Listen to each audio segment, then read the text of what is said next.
2-minute opening, and then we will move to the press and let them ask their questions. Your questions will be asked following the press's questions, so if you have one, please get it up here. Candidates will have 2 minutes to answer, and then we will close with a 1-minute close. Okay? Go ahead, Mr. Duncan, and you can lead us off.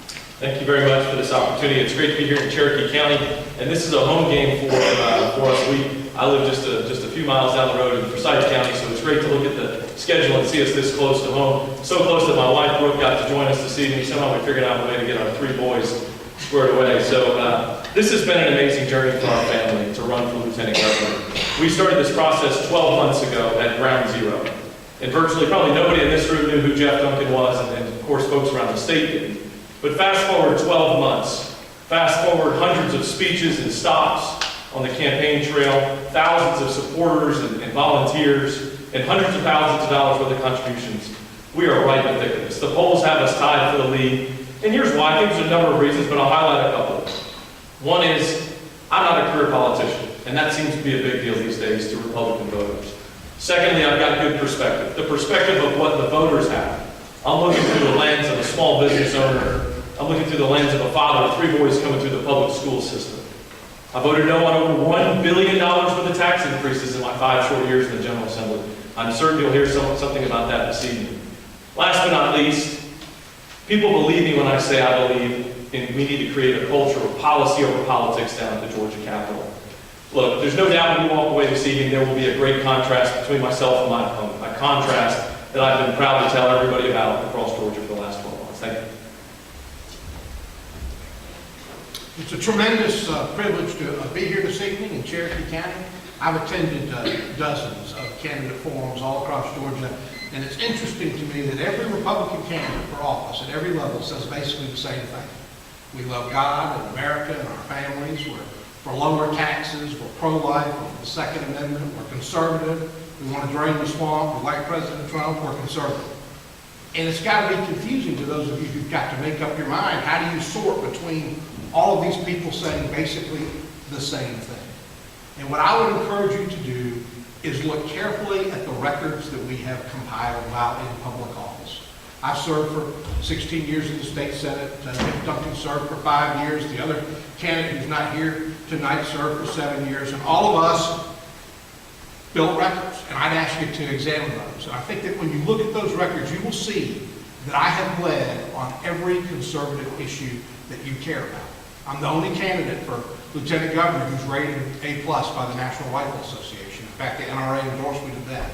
I'm the only candidate that's been designated a pro-life hero by Georgia Right to Life. In fact, Georgia Right to Life has endorsed me for lieutenant governor.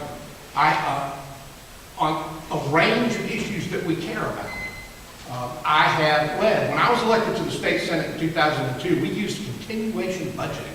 The budget that we voted on each year only described about 3% of the state's spending, the new programs. And once a new program was approved by the General Assembly and rolled over and signed into law by the governor, it automatically rolled over into each succeeding budget of the state under a single line item called continuation. The very first year I was elected to the state Senate, and every 2 years for the next decade, I introduced legislation to get rid of continuation budgeting and move us to zero-based budgeting so that every penny of spending is rejustified. I wrote the constitutional amendment that puts a cap on the state income tax that was approved by the voters 4 years ago. Georgia is the only state in the union, thanks to that constitutional amendment, that has a guarantee written in our Constitution that our state income tax will go no higher. It's great for the taxpayers of Georgia, and it's great for the businesses that are looking to expand. I'm delighted to be here and look forward to answering your questions. One thing I did fail to mention, all 3 candidates were invited. Rick Jeffers did decline our invitation. Chris, you want to go ahead?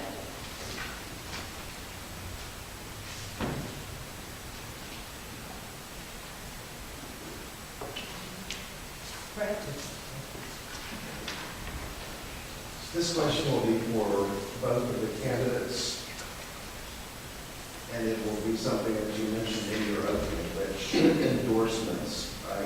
the Georgia Right to Life and the NRA, Should those matter to the voters of the state of Georgia in this election? And Jeff will start with these. This whole process for me, since the day I ran for office 5 years ago, has not been about tracking down any endorsements with the exception of the voters. That's been my number one target. And so certainly if somebody wants to take that into account, absolutely no issues to be had. My concern every day is to go to work for the voters. And if somebody wants to recognize me for that, absolutely, that's great. But I continue to go to work for the voters. You know, look, if we're going to solve the problems Georgians want us to solve, right, truly solve the problems, not talk about it, not form study committees, we've got to get more than just endorsements. We've got to do more than just talk about it. We've got to do more than just present legislation that puts us in a favorable light on certain political lines. We've got to solve problems, right? If we do this right in Georgia, if we do the next 10 years right, if we truly lead on some of these big conservative issues we have out here, we're not only going to lead ourselves, but we'll lead an entire nation on things like education, tax reform, health, access to health care, truly solve big problems. Look, I'm concerned about one thing, and that's impressing the voters at the end of the day. Thank you. Thank you. Jacob, the same question. The endorsements don't matter as much as the reason that the endorsement is given. When the National Rifle Association endorsed me today, in their letter they wrote that every Second Amendment bill introduced in the last 6 years has had my name attached to it. And in fact, neither of my opponents have attached their name to a single piece of Second Amendment legislation in the last 16 years. That's why they endorsed me. All of us say we're for the Second Amendment. All of us probably have voted the same way on the bills, but there's only one of the three of us that has led on that issue. The same with the life issue. There's virtually every piece of life legislation that's been introduced in the last 16 years I've sponsored or co-sponsored. And neither of my opponents have sponsored a single piece of that type of legislation because it's simply not been a priority. All of us say that we're for those issues and probably have voted the same way, but it's a question of who's led on those issues. I've been endorsed by the Republican Liberty Caucus because I have fought consistently for zero-based budgeting, for less government, for lower spending, and for lower taxes. I've been endorsed by Senator Ted Cruz for being an unapologetic conservative who's refused to back down when our conservative values have been attacked. And one thing I'm proud of, I've been endorsed by more than 200 current and former members of the Georgia General Assembly, including a majority of the members of the state Senate who have worked with me, who know my work ethic, who know my character, who know my integrity, and who've said, based on their working closely with me and with all the candidates, that they believe that I would be the best next lieutenant governor.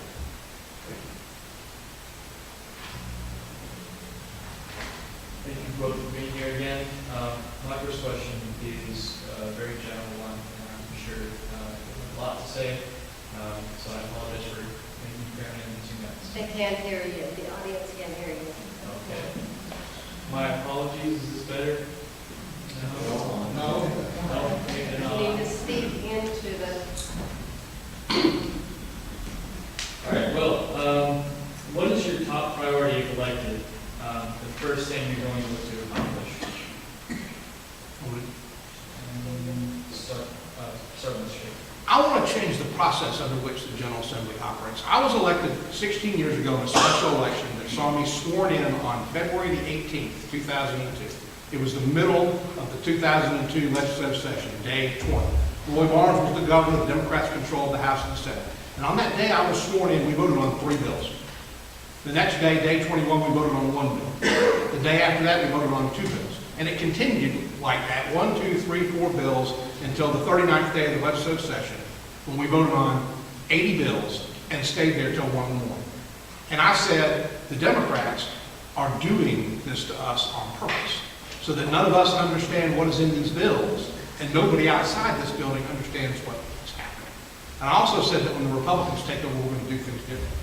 And the reality is that we haven't done things differently at all. In fact, in a lot of ways, it's worse. What I want is to serve in as a General Assembly where every issue is considered separately on its merits, and where we stop tying together unrelated issues and trading them in the last minute. That almost always results in multiple bad ideas or ideas that have not been thought through becoming law. When our real job is to pace our work, to consider carefully each of the bills that is before us, perfect it as best as possible, and put it on the floor in a way that everyone understands what they're voting for and against. And so one of my top priorities as the next lieutenant governor is to try to reform that process so that the legislature functions in a way that every member understands what they're voting on, and what we're doing is transparent to every Georgian. I have promised every room I've gone into over the last 12 months that I want to create a culture that rewards good policy over good politics. Every room, with no exception. Every corner of Georgia, hundreds and hundreds and hundreds of times. Policy over politics. My first job as lieutenant governor is to walk into that room and to absolutely live out what I've talked about. And it's a difficult process, right? It's not easy to change the culture. It's not easy to walk into that environment. But I look at it as though it's a business equation. If you're brought in to take over a company, you've got to change the mentality, right? The mentality right now inside state government is, we the government have the solutions to these problems. It could be no more further from the truth. It's why I'm sitting here today. We the people have the solutions to the problems. History is a great predictor of the future, right? We've all learned that. History tells us that the Georgia General Assembly, one of my opponents, has been a part of this process of combining multiple ideas and multiple bills that come through at 11 o'clock at night, when you're fast asleep expecting your representatives to be doing their work for you, on behalf of you. Things like the hotel-motel tax at 11 o'clock at night, when a conference committee is formed. It's easy to come in front of a room like this of conservatives who are passionate, who put their schedule on hold to come here and listen to see who they want to elect as the next lieutenant governor. It's easy to say that you stand for this. It's difficult to stand in front of that and not be the author of the hotel-motel tax. To not put a $5 fee on every hotel room in the state of Georgia every single night. I voted no on that bill for a number of reasons, and that certainly was one. Look, you deserve better. Our kids deserve better. We all talk about improving education. We all talk about improving transportation. I can assure you as Lieutenant Governor, improving transportation and talking about it being a priority doesn't mean we look for an opportunity to tax you more. It looks for an opportunity to use the budget more in innovation. I voted no on HB 170 for a number of reasons. One of those is that the ideas presented in that bill were simply a cash grab and not a solution to a problem. I can start with you again. Other than the obvious constitutional obligations of the office of Lieutenant Governor, how do you view the office of Lieutenant Governor in the state of Georgia? So if I didn't say this in my opening statement, it is an honor to just run for Lieutenant Governor. It's an honor for myself and my wife and my 3 boys. We talk about it constantly. We talk about the duties. We talk about the importance and the difference that we can make. You've got the constitutional responsibilities of the job. But I also think there's another opportunity that fits my resume and my skill set. And I want to be the business ambassador for the state of Georgia. I want to be used to go out and to talk to businesses, not just all over this country, but all over the world, to put our best foot forward. My background, my resume shows that I've run companies, I've sat in the C-suite before and tried to ask for people's business, and I think I'd be a great business ambassador to go out on day 41, the day session ends, and be able to champion our story. You know, and to develop bigger ideas, right? Pun intended, I developed a program on this campaign trail called BIG, Built in Georgia. You know, we talk about rural Georgia suffering and having all kinds of problems. We're not going to subsidize our way through that, right? We're not going to write enough checks out to rural Georgia to save them. The best thing we can do for rural Georgia is to create a vibrant economy, to give them the tools they need. And so Built in Georgia is a program that I want us to be the production capital of the Southeast here in rural Georgia. I want to create jobs not just for a season. I want to create jobs for a generation. And so as Lieutenant Governor, I think my business background and my real resume would allow me to take on those opportunities. Other than being available if some sort of tragedy should befall the governor, the principal responsibility of the Lieutenant Governor is to be the President of the Senate. I've served in that body for the last 16 years, and the majority of the Republican members of that body have elected me President Pro Tem. Sort of the President available to serve as President. The Lieutenant Governor is not available, and they've endorsed me in my campaign for Lieutenant Governor. And the primary thing that I want to do is make sure that the state Senate operates at its highest and best level. I answered a lot of this question in the previous question. I want to make sure that every piece of legislation is considered separately on its merits, and that we stop the madness of tying together unrelated bills and trading them at the last minute, because that results in poor legislation in being adopted. And I want to be, the job is a legislative job, and I want to be a person that's constantly putting forward ideas and proposals that advance the conservative values that I know that we all share.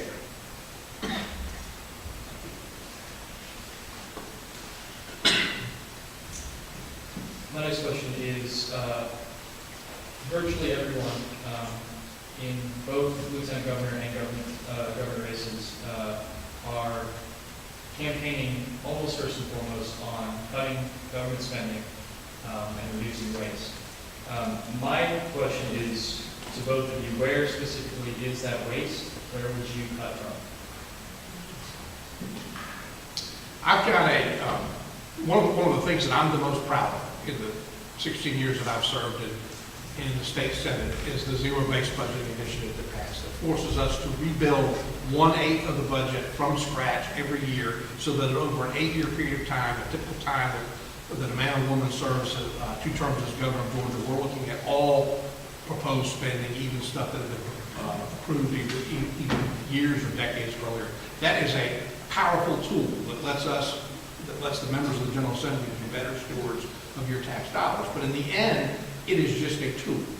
And tools can be used for good, they can be used for bad, they cannot be used at all. And we've got to elect people to the General Assembly who recognize that the tax dollars that we get to spend first have to be earned by somebody else before they are taken away from them for us to include in the budget.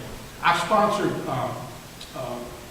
legislation that requires all occupational regulations to be rejustified every 7 years. 20 years ago, 5% of the people in Georgia's economy required a professional license to do their job. 20 years later, it's almost 30% of people require professional licenses to do their job.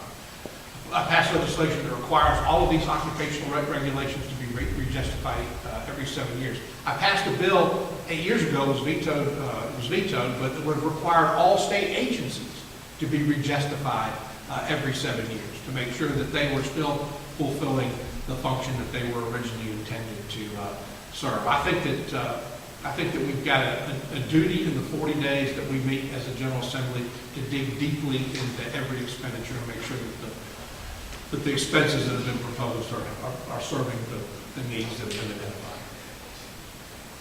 One of the biggest shocks to me when I got into the General Assembly was this institutionalized thinking. And it was that the government, like I said in my opening statements, that we, the government, have the solutions to these problems and not we, the people. And I heard a lot about zero-based budgeting. I heard some folks who've been there for decades point back to, hey, we're doing our job, zero-based budgeting. And so you watch what goes on. And so as a business owner, results do matter. And so when I watched an $18 billion budget grow to $26 billion budgets in the last 6 years during that period of time, I'm pretty certain zero-based budgeting isn't doing what you, the voters, expect it to be doing. We talk about tax reform. Tax reform has to start one place, and that's with what we spend and how we spend. That was what your question was. We have got to move away from this mentality that building up bigger government programs makes sense. I wrote an op-ed a few years ago, and I'm not a writer. If any of my English teachers in high school or college would have heard the idea, they would have cringed. But I wrote this op-ed because it was what I felt. And so it ended up getting printed nationwide. And it was called the 4 C's. Churches, charities, corporations, and citizens. I feel like the 4 C's ought to be the front lines of defense against poverty. Right? Not because of any other reason than, one, it makes fiscal sense, but more importantly because they're better at solving the problem than a government program is. Right? The 4 C's, a church or charity or corporation or a citizen that wants to get engaged around adoption and foster care, homelessness, hunger, health care for low income.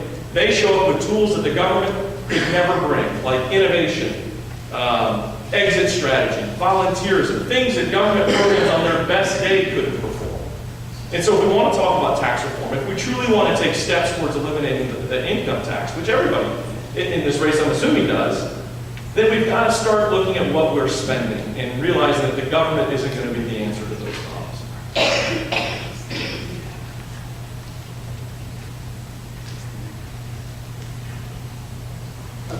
probably know the answer to this question when we call it putting the cart before the horse or the horse before the cart. But are either of you, and Jeff, we'll start with you, are you looking at the Lieutenant Governor's office as a stepping stone to future political higher office? My wife's in attendance, so I will answer this question very honestly. Absolutely not. I've got a big lift.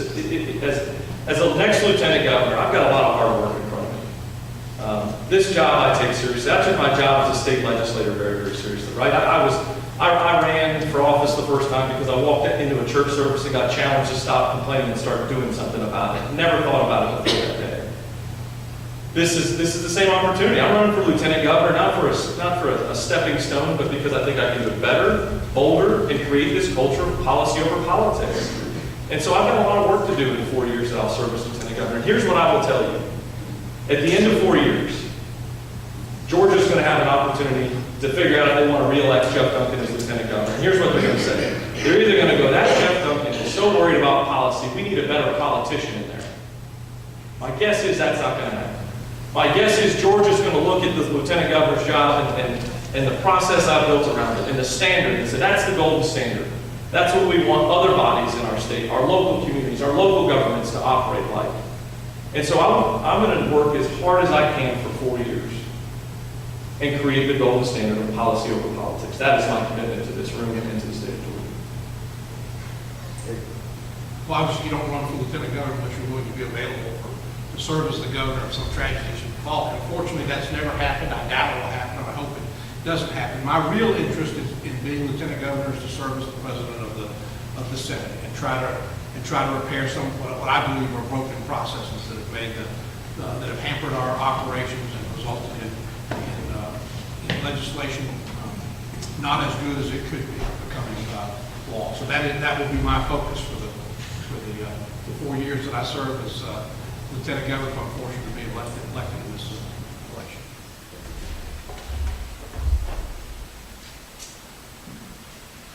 One of Governor Deal's kind of pride and joys this past legislative session was that QBE was fully funded.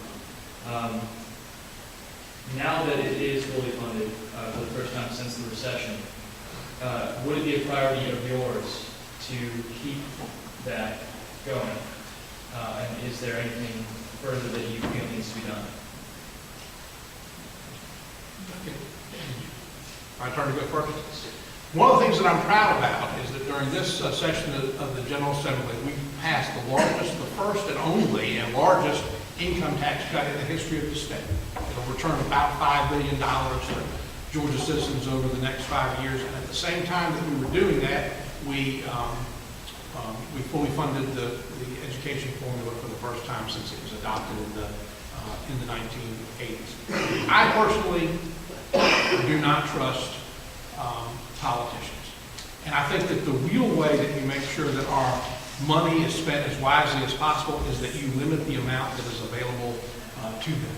That's why I sponsored the constitutional amendment to cap the income tax and make sure that it didn't go up. It's why I supported House Bill 170, which took the sales tax off gasoline, because our politicians were taking that motor fuel tax and spending it on things that had nothing to do with transportation and replaced it with an excise tax on gasoline that was dedicated to roads and bridges, and make sure that every penny of the motor fuel tax is spent on transportation like the Constitution requires, instead of being spent on things that have absolutely nothing to do with transportation. So yes, I'm glad that we were able to fully fund the education formula for the first time in history, and at the same time that we delivered the largest tax cut in history as well. I'd like to answer your question directly and talk about education, not tax reform or tax increases, because it's important to me. I've got 3 young boys, 16, just turned 16, he's driving now, 12 and 7. So education, they're all in a public school system in Forsyth County. Education is important. And we do a lot of great things in Forsyth County educating our kids. And school choice for us looks a lot like, are we going to drive them to school or are they going to ride the bus today? But in communities across the state, that isn't always the case. Parents are left with one option to send their kids to a failing school. year after year after year. Giving a child a quality K through 12 education, it might be the most important thing the state of Georgia can do for those children. Because if you educate them with a quality education, K through 12, you've given them the ability to provide for themselves and their family for a lifetime. We need to do better. We need to do better. These kids, our families deserve better. And so in the state of Georgia, we need to reform what we do with education. We need to stop trying to educate kids in rural Georgia like they live inside the perimeter. We need to look at what we do with the milestone testing, which is going on right now. We have an antiquated test that goes out that the 3 or 4 people at the Capitol like to look at the results, but none of the parents, educators, and especially the students, or even the higher education folks don't see value in these milestones. We can create opportunities throughout the course of the year to test these kids, to let them know, and their parents know, and the educators know, if they're above or below grade. We can do better in the state of Georgia. It does start with funding. I think we do need to modernize the way we fund education here in the state of Georgia. And I think we need to work with our school choice friends also to create competition in areas that are not providing a quality education to their kids.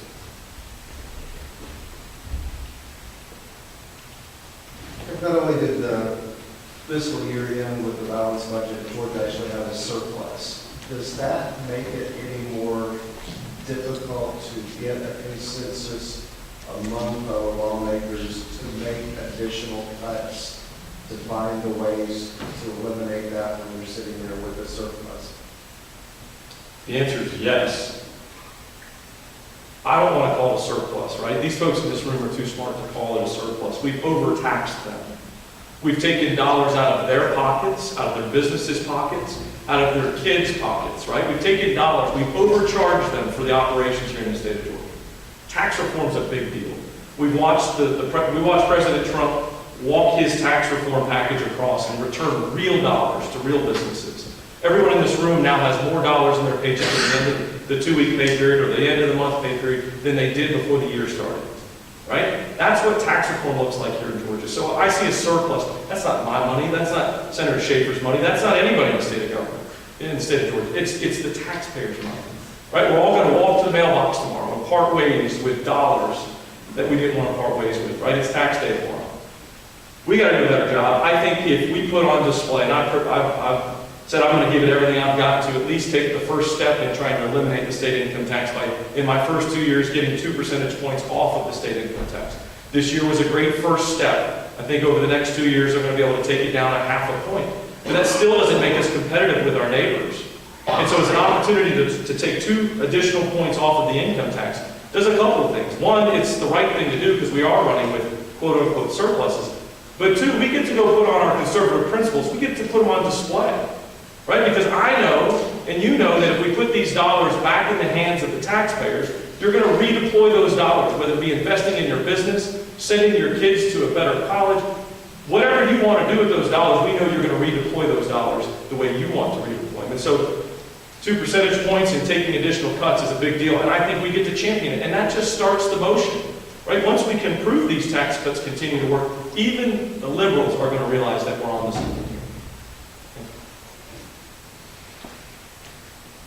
I've obviously supported measures that put revenue pressure on the government, limiting the income tax, preventing income tax increases from being passed.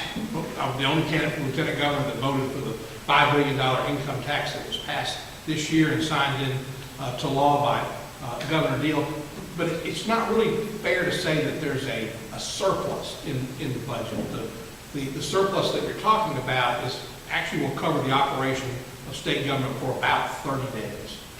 And the revenue doesn't come in equally each month. We get a bunch of sales tax revenue around Christmas time, and we get income tax revenue around now. And so you've got to have some amount of money as a cash management tool to make sure that employees can be paid and the other expenses of the government can be met month to month in those years where the revenue is lower than it would normally,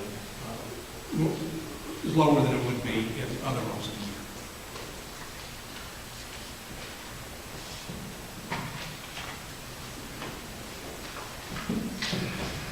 This is going to be my final question. Anyone who has lived in, visited, traveled through, flown over Atlanta or the region knows how terrible the traffic is. Atlanta and the metro area are rapidly growing, and the legislature passed Senate Bill 386 and House Bill 930 that moved to expand mass transit through several measures. Is what those bills accomplished enough? And what steps do you favor taking to allow for better transportation options for localities like Atlanta? So I wasn't in the General Assembly this year. It's funny, Senator Schaefer talked about he was the only person that voted yes on something. It's because me and Rick Jeffries weren't in the General Assembly. So I'm not certain of those exact measures. But what I will tell you in what I've read is that mass transit, look, I represent Forsyth County, looks a lot like this, right? It's a very, very similar base. Here's the questions folks asked me back home in Forsyth County about mass transit. At $250 million a mile and less than 20% ridership rates, we can't afford to put another failing inch onto that system. And so we need to explore new ideas, new strategies. HB 170, which is a huge area of contention for us, is one of those bills that we're not going to pour enough concrete, lay down enough rebar, build tall enough overpasses to solve everybody's traffic problem here in Georgia.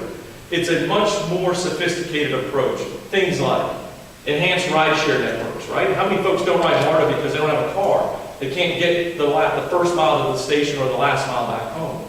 We talk about autonomous vehicles. It sounds like George Jetson, but I think we're all starting to realize in the next 5 to 10 years, the majority of freight going from the Savannah port through Georgia, through Atlanta, will probably be coming across those roads between 9 p.m. and 5 a.m. in an autonomous freight vehicle and returning those lanes. Looking for opportunities for folks to be incentivized to work closer to home. Businesses to come and move it to different, there's all kinds of ideas that we can put in place. But I can assure you as Lieutenant Governor, I will not come to you with a tax increase and tell you that I have woefully forgotten about transportation for 30 years and then decided now is your priority to pay more at the pump to solve these problems. We have chronically underfunded infrastructure in this state. You had ballooning state budgets. In 1992, when the population of Georgia was about 5.9 million people, we passed a budget that spent $5.9 billion, $1,000 for every man, woman, and child to provide the benefits of state government to the people of this state. You fast forward now 25 years, and with about 10 million people, we passed a budget that spent $26 billion. Now, there's been some inflation during that period of time, but not the kind of inflation that you've seen on a per capita basis. And during this period of exploding government spending, we've somehow managed to completely ignore, in my opinion, the infrastructure needs of the state. We haven't built a water reservoir in 30 years. The roads here in Atlanta are choked with traffic. Part of the problem has been that the legislators have not followed the Constitution. There's a provision in the Constitution that says every penny of motor fuel tax is supposed to be spent on roads and bridges. Well, the General Assembly, in its wisdom, decided that the sales tax on gasoline is something other than a motor fuel tax. Now, there's an excise tax that was collected by the distributor on gasoline that was put into a trust fund for roads and bridges, but the sales tax that we paid at the pump was put into the general fund and spent on things that have nothing to do with transportation. House Bill 170, which he voted against, repealed the sales tax on gasoline and replaced it with a higher excise tax so that every penny of your motor fuel tax gets spent the way the Constitution mandates for roads and bridges. I think that mass transit is part of the solution, but there is not the population density in Metro Atlanta for it to work the same way it does in New York and Chicago and other cities. And so I think we've got to proceed very, very cautiously.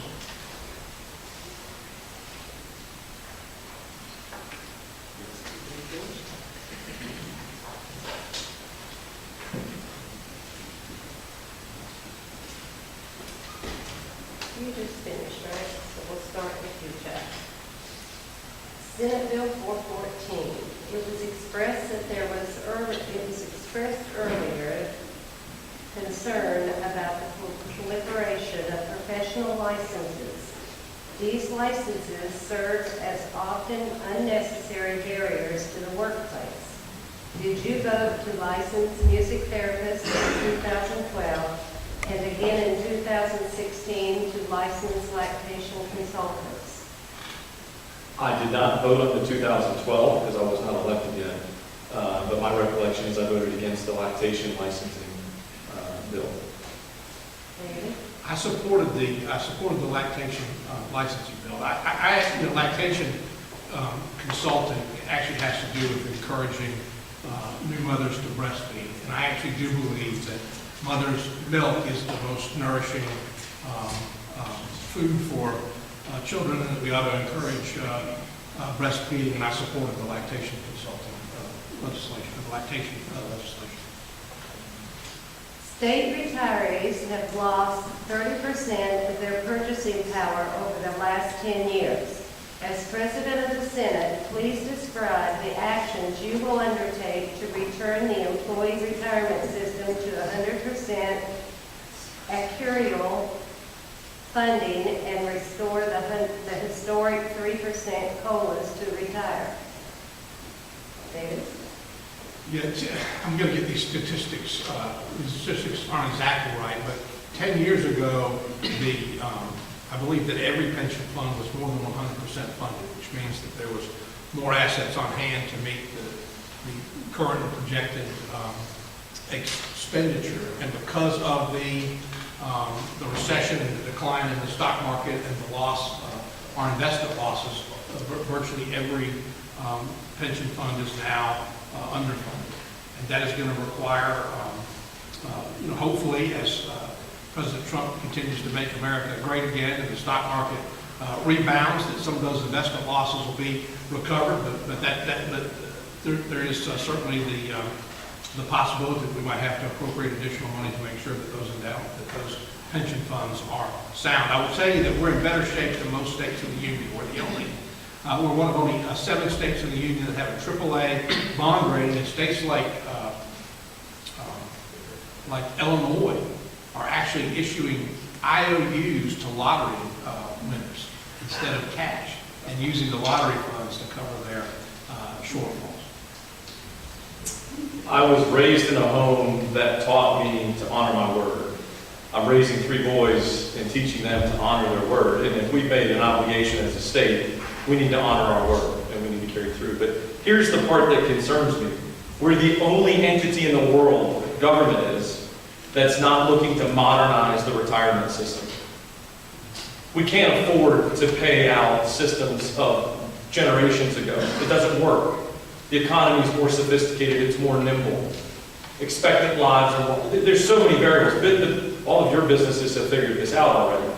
What we spent time on, and I wasn't there, what they spent time on this year was looking for opportunities to increase the legislative pension fund. Look, we don't need to update, we need to modernize. We need to get government looking more like the business world and not more like we have in decades ago in the past. The Anthem family took over Blue Cross as a private company. How do you feel about them not paying claims today? Jeff? So I read a little bit about that on the way over here. I think that the governor has put an ultimatum out, as I understand it, trying to require Anthem and to have the conversation today. Look, healthcare is a complicated issue, and I'm excited to have a president that's going to be on our side, walking through what is a difficult situation in healthcare. I championed a bill in the legislature called the Rural Healthcare Bill, which is a creative, innovative idea that brings $200+ million over a period of time in tax credits to 54 struggling rural hospitals. Healthcare is one of those challenges that if we do this right in Georgia and we create access, we're going to solve a lot of problems, right? We're going to be prepared for the next decade or 2 decades of growth that we've got coming. But here's what concerns me about healthcare. Folks inside the government want healthcare to look more like government. I think healthcare ought to look more like free markets. It ought to have free markets principles to it. We had an opportunity in the General Assembly to vote on the hospital bed tax a couple of times when I was there. And this will surprise you, but I voted against it. It was a $300 million annual grab on every single dollar that a hospital bills you when you stay in the hospital. You probably don't even see it, right? You got no say-so in the matter. I voted no because I thought there was better solutions for it. Some of the excuses that we've heard, or the reasons that we've heard for it, is that our healthcare system would fall apart if we didn't tax you $300 million a year.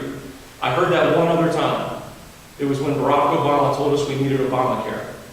We can do better here in the state of Georgia. We need to be creative, but the solutions don't sit in the government. They sit in the free markets, in my opinion.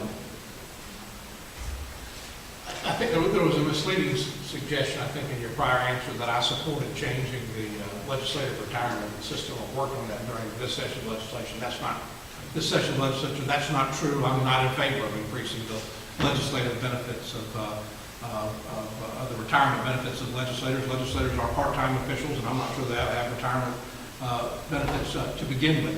With respect to the question that you've asked, the state has, because Blue Cross Blue Shield operates half of the state health benefits plan, which insures 100,000 lives, we've got, we're in a position to put pressure on them to make sure that they have got a network that adequately covers the not only state employees, but all of their customers. And I think that the governor's been right to put pressure on both Piedmont and Blue Cross to come to some sort of agreement so that Blue Cross customers who have used doctors at Piedmont and used the Piedmont health system are fully covered. And Piedmont is, as most of you know, is no longer just a hospital in Buckhead. I mean, they've acquired hospitals all over North Georgia, and it's vitally important that that system be included in the Blue Cross network.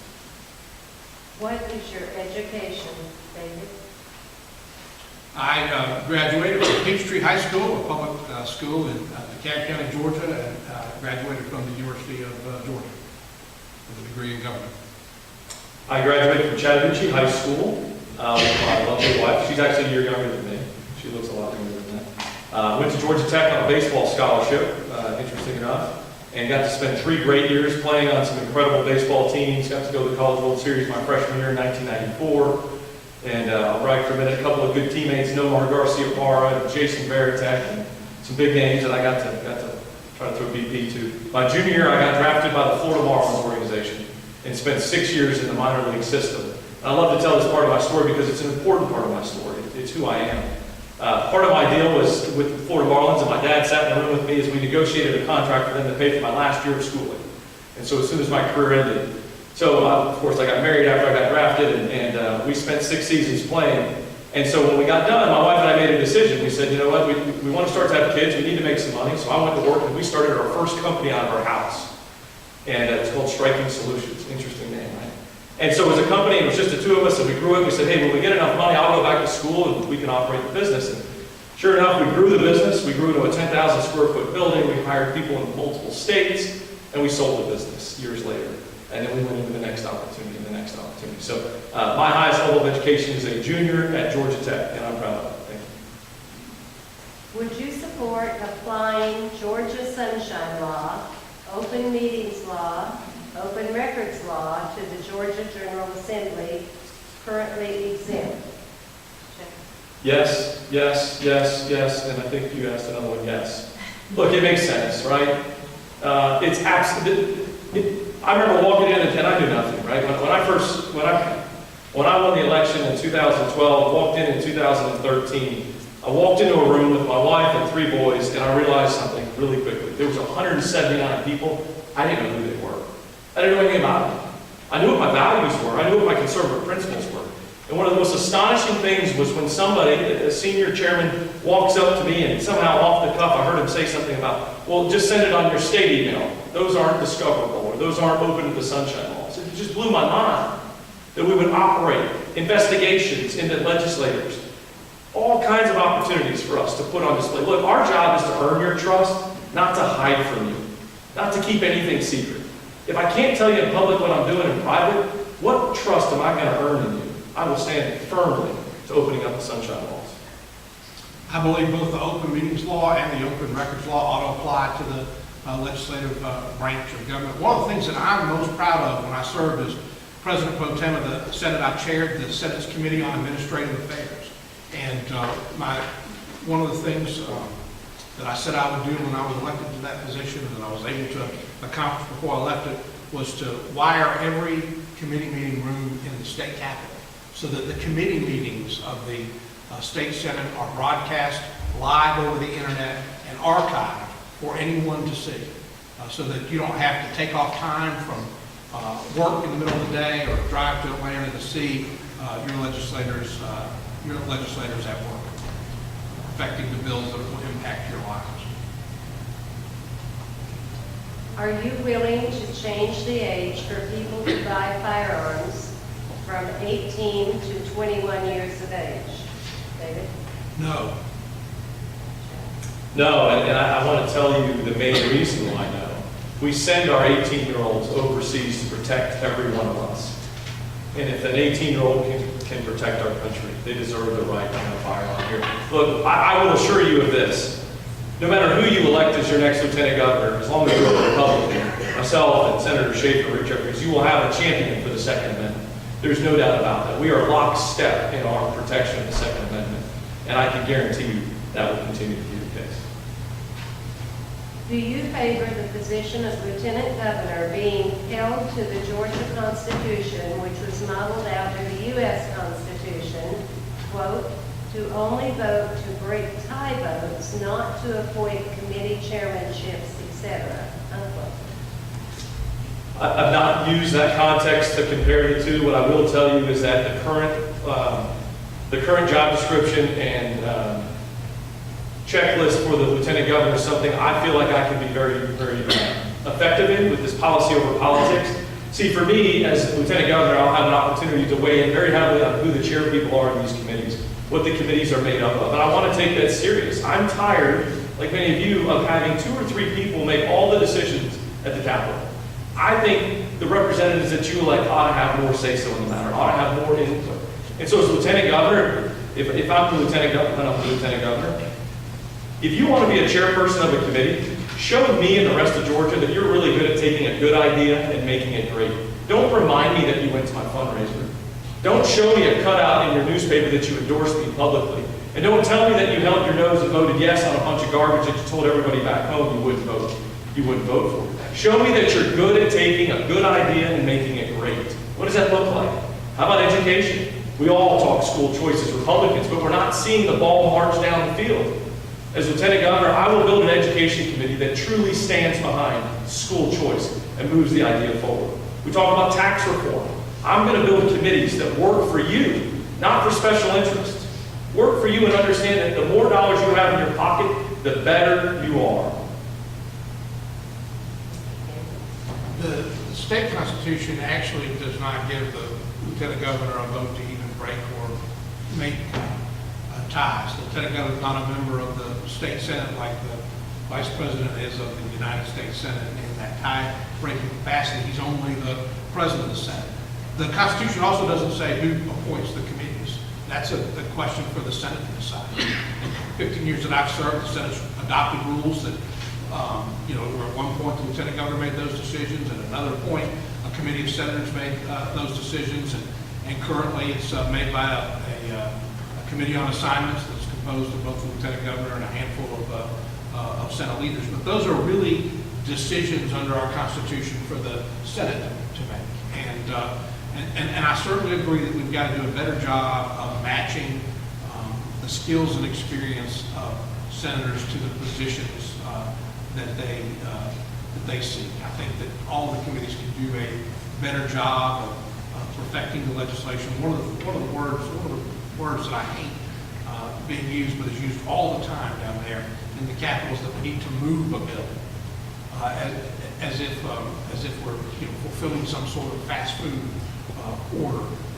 Each of these bills impacts the lives of people, and every one of them ought to be considered very carefully on its merits, and that ought to be done in the Senate committees, and it ought to be done in a way that's transparent, which is why I push to have those committee rooms wired to be broadcast live and archived forever for anyone to look at. Last question. Right? Right. What has been your greatest regret in your legislative career? David, you go first. No, that's a question I have not been asked before, so I don't have a ready answer. I think that, that there are a handful of issues that I have changed my view on, mainly because I learned information about them. I voted both ways on whether or not you should be able to hunt deer over bait.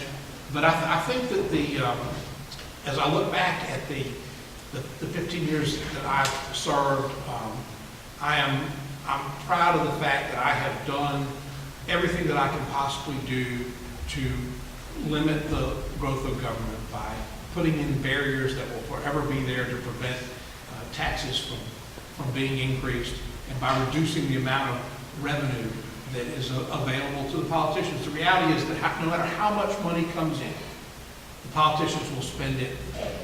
And so we have got to pass measures that reduce the amount of money that comes into state government. That's the thing that I've concentrated on and of which I'm the most proud. So I've never been asked the question before, but I've thought about it a lot. And it's one of the reasons why I'm sitting here tonight running for lieutenant governor as the outsider who's definitely not the next guy in line.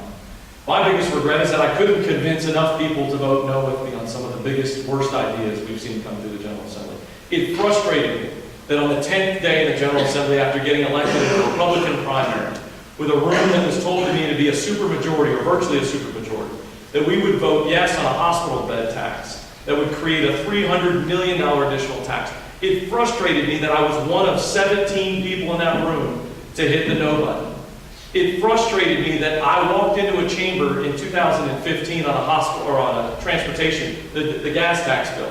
It frustrated me that a room full of Republicans thought it was a good idea for a conference committee to deliver a $250 million hotel motel tax at 11 o'clock at night and vote yes or no on it at 12 o'clock. It frustrated me.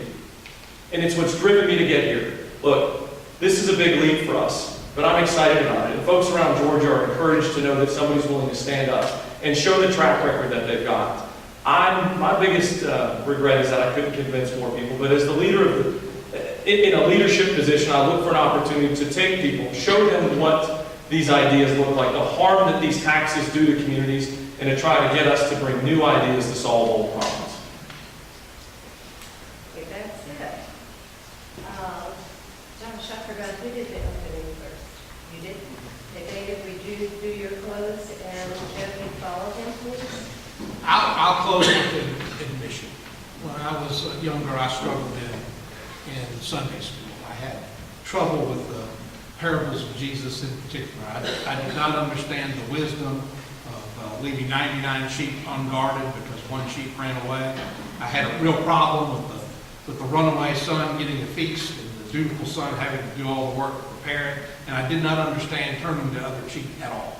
I thought, I could see potentially running away if you weren't going to strike back, to allow yourself to be hit over and over again. All of those parables had to be explained to me before I understood them. But there was one parable that I understood immediately, without any explanation at all, and it's the parable of the talents. And for those of you who remember Sunday school or teach Sunday school, in that parable, a wealthy man goes on a long journey and takes his fortune and divides it into 3 shares. And entrusts each of those shares to a different steward or manager. One of those managers takes his share of the fortune and buries it in the ground for safekeeping. The other takes his share of the fortune and deposits it in the biblical equivalent of a bank to earn interest. And the third one takes his share of the fortune and buys fields and flocks. No one had to explain to me that the guy who had bought fields and flocks had done right, and the one that had buried the treasure in the ground had missed an opportunity. And I'll just say this, if I can have one more second. I view my public service through the prism of that parable. The titles that we seek and that we hold,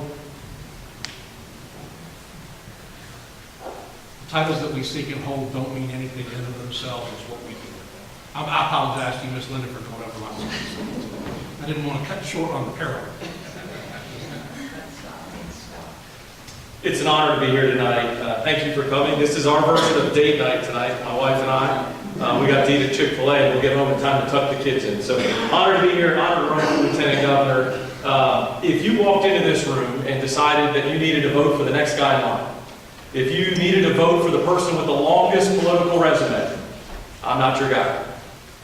But every room I walk into in Georgia, Every GOP meeting, every breakfast, lunch, and dinner that I get to speak at, I tell everybody that I have the shortest political resume, but I'm proud of my real resume in this race. Look, I'll summarize it with this. We got to stop taxing Republicans just because we can get away with it, right? It's a big deal. If we want to win these elections for years going forward, we need to come up with good ideas that solve problems. I'm excited to be running for Lieutenant Governor. We've got a great shot to win. I ask you to support us on May 22nd, teamduncan.org. Thank you so much.